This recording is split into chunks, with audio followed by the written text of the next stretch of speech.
Welcome to Pagan Coffee Talk. If you enjoy our content, please consider donating and following our socials.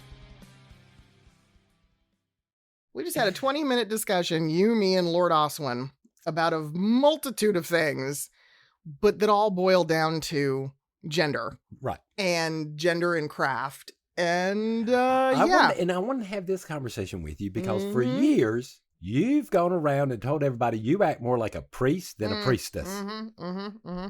So there is a difference between the priestesshood and the priesthood. Oh, God, yes. So can we talk about this? Yeah. Yeah. So what? Well, let's start with the basics. What does it mean to be a priest? Well, again, our jobs is to handle the mundane. It's our job to do the banking, the keeping up the tempo, doing the work. Okay. Organization. If we go back to, the olden days, right, you would have literally been responsible for building the temple. You would have been responsible for the stick and mortar. Yeah. And then it's upkeep. And right. Yeah.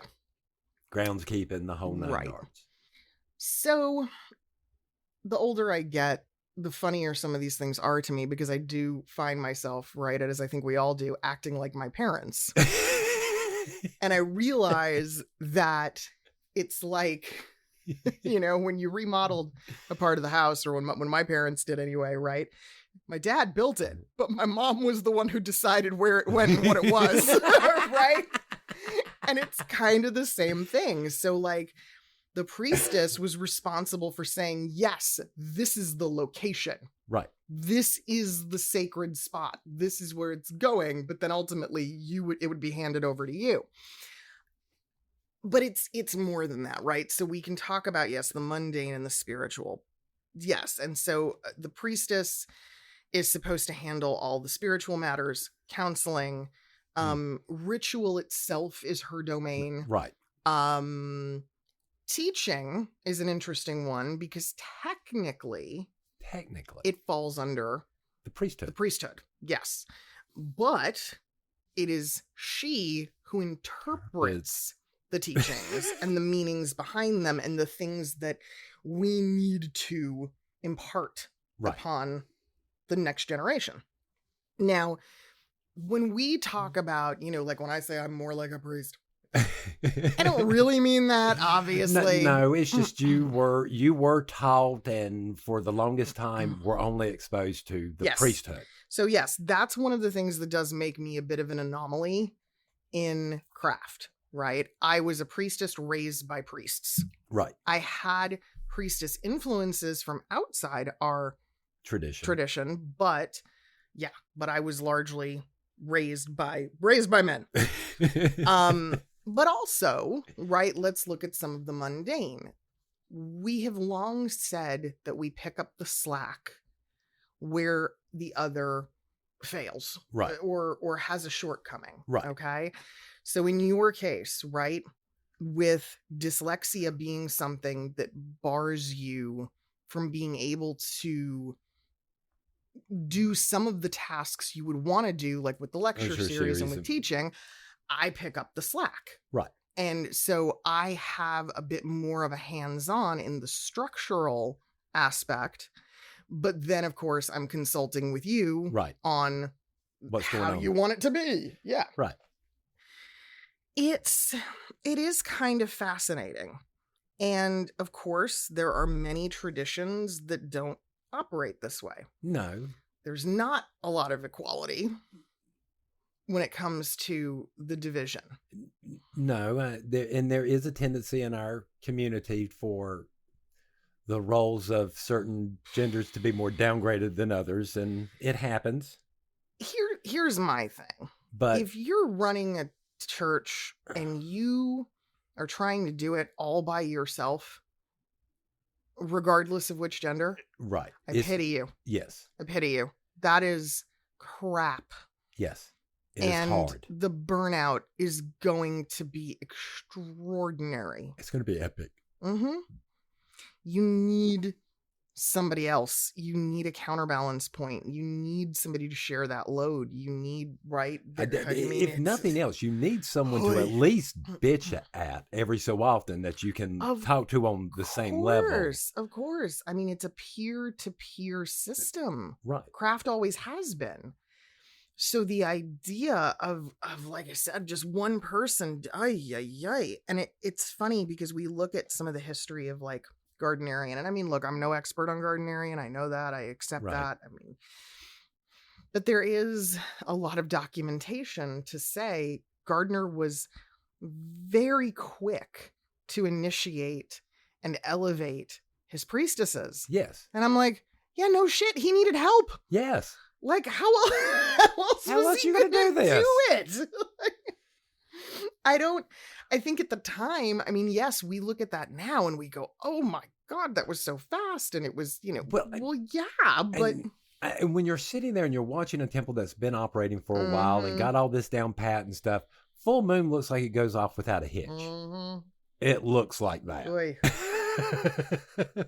I mean, everything, every aspect, every minute detail of circle casting, tools, rituals, pantheons, mythology, it all has male, female connotations. And if we don't study those, if we don't understand them, we're at a disadvantage. Well, again, our religion is a religion of life. Mm-hmm. All right. And unfortunately, the majority of the people in the world are straight. So our religion is this way. Yeah. All right. And I'm sorry. It's just the way it is. But I don't even worry about straight versus gay. I think we're just down to the aspect of procreation, right? Male, female, penis, vagina, baby. Yeah.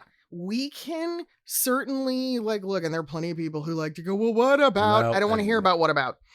There are always exceptions, right? There are always, in the animal kingdom, there are always anomalies. There are it's not perfect. It doesn't go right. Things happen. Until we can spontaneously reproduce, right? Which I don't see happening. This is the way. Right. At least for us. And it's that duality, that dynamic. And I can't help but think, and like I said, it cracks me up right now. The more I think about things, and I go, oh my God, I'm turning into my parents. Because traditional roles, even if you weren't raised in a very traditional house, right?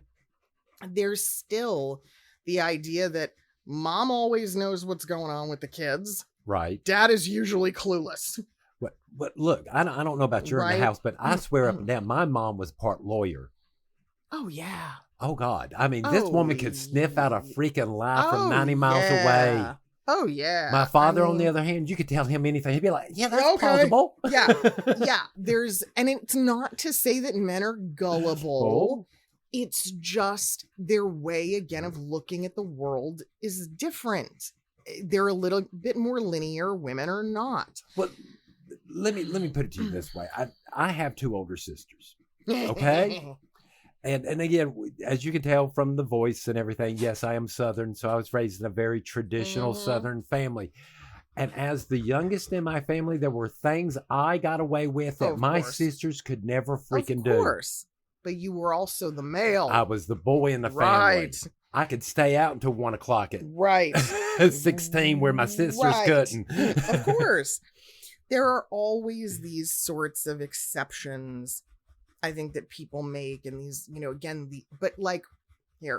right now, I can't, I had this, it smacked me like a ton of bricks the other day, and I had to stop what I was doing. I was vacuuming. That's all I was doing. I was vacuuming, and the conversation that I had just had with my boyfriend was one that made me go, ugh. I literally feel like my mom and dad right now, because he agreed to do a task or a chore, right? Right. And that was something my dad would have immediately volunteered for. And I was like, well, it's okay. I'll go ahead and vacuum because I know how much you hate it. Plus, I'm a little better at it anyway. I find the dust bunnies. But I stopped the vacuum and I went, I'm my mother. How did this happen? And it's so funny how a couple, and I do think any healthy relationship, right, you fall into just line. Like it just happens. You don't plan it. You don't think about it. It's just how it goes. Right. And typically, yes, women do more of the planning, the organizing, the decorating, the more social yes. events of a family. And men, it's more of the building, the more, shall we say, isolated or solo activities, right? The maintenance and all this other stuff that just... And it's not to say, of course, that in different roles, different couples, different situations, they don't, share the different strengths. If one's weaker at one, the other one picks up the slack, fine. It's just fascinating, though. Well, see, and I also find these people, and the people who think this way, that we're being all this very restrictive stuff, I've never lived on a farm. All right. When you're living on a farm, gender goes out the window and jobs getting done comes in. Yeah. Just getting the job done is more important than who's actually doing it. Sure. Now, again, yes, we've often sit there going, hey, this guy's better at building fences, so let this guy go do it. But versus. But sure. But I mean, that's also, I think, like, look, let's be honest. When the shit hits the fan, you step up. Right. You do what has to be done. But day to day, it really is interesting to look at the prioritization of what men value and what women value and how the two balance each other out. Yeah. Yeah.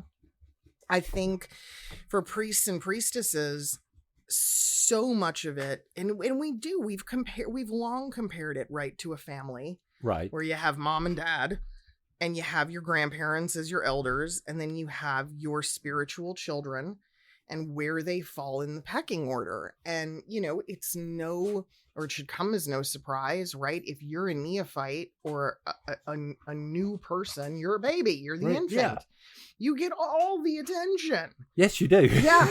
And, firsts and seconds are kind of like, well, how come the baby gets all that? You're like, well, yeah, they're new. Sorry. Oh, wait, no. You don't understand. I got sent a meme of this. No. Oh, no. All right. It is a picture of a woman in the swimming pool trying to coach one of her little kids to jump into the pool while her little slightly older one is like sitting there trying to drown.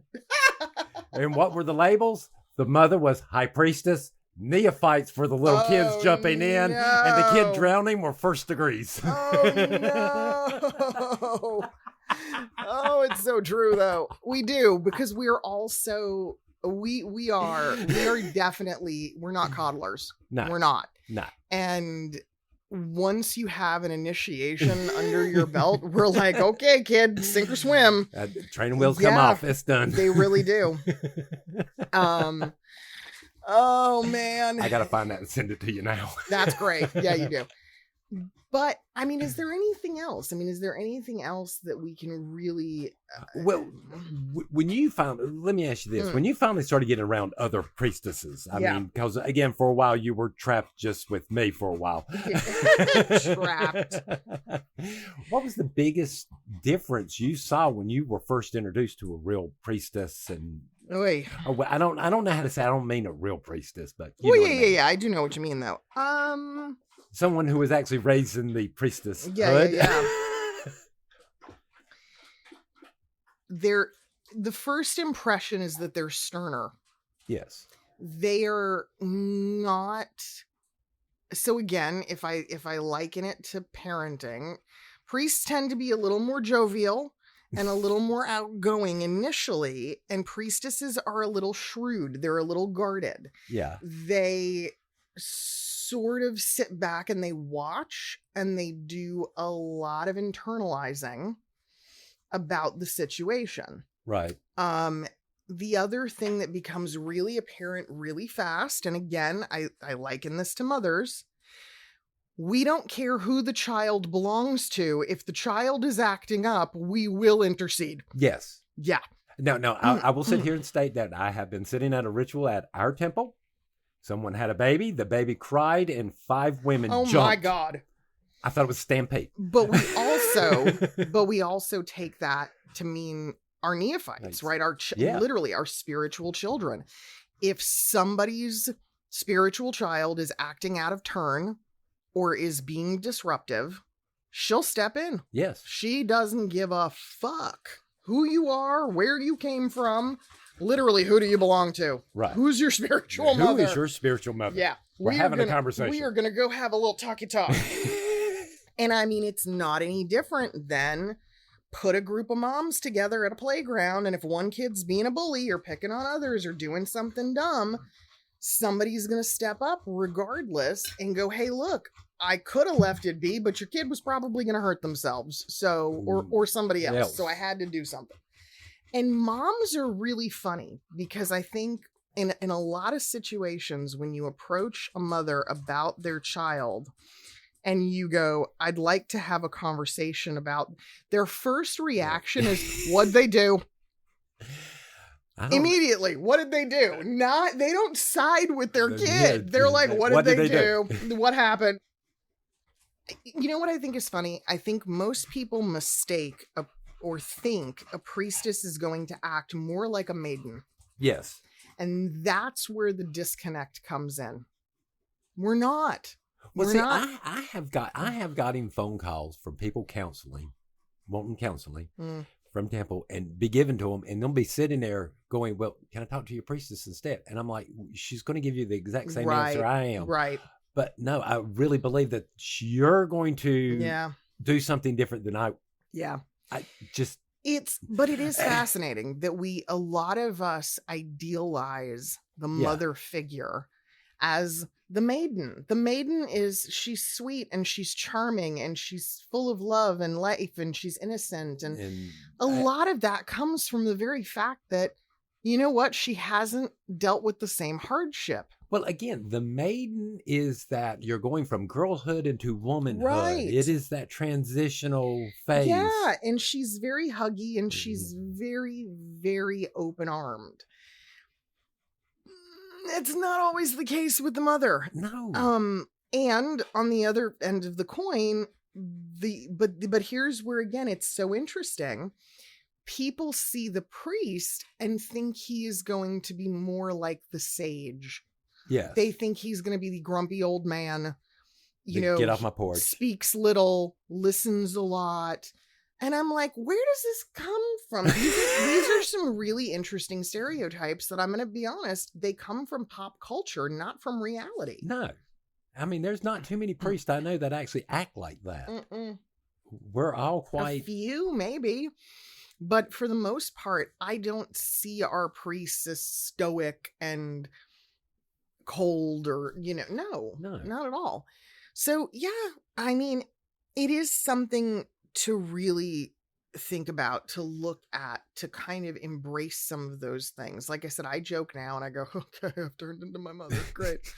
But there is something about that acknowledgement that is part of growth. Yeah.